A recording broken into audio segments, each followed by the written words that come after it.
Interference detection is a valuable tool for detecting design errors in assemblies that don't have moving parts. However, if your assembly has moving parts, collision detection is the tool that will help you make sure your mechanism is free of design flaws. In this example, I'll be using collision detection to make sure the swing arm doesn't hit this web as it rotates. If I click the Move Component tool, it will allow me to rotate the arm. But if you look more closely here in the Property Manager, you'll see collision detection is one of the options available when using the Move Component tool. Before I activate collision detection, notice that the arm is free to swing. And it's difficult to tell if there's a problem with the web.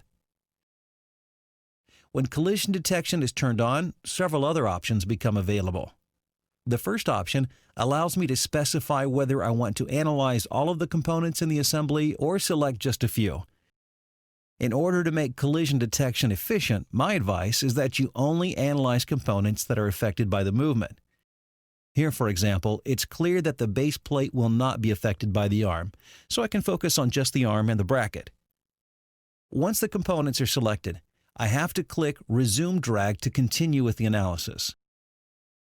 As I rotate the arm, if collisions do occur, this checkbox allows me to specify whether I want the arm to stop when it collides, or if I want it to continue moving through the part. Either way, it will be obvious if a collision occurs because of these settings down here. If I do have a collision, I want the colliding faces to highlight, and I want to hear a sound as the collision takes place. Now I'm ready to rotate the arm.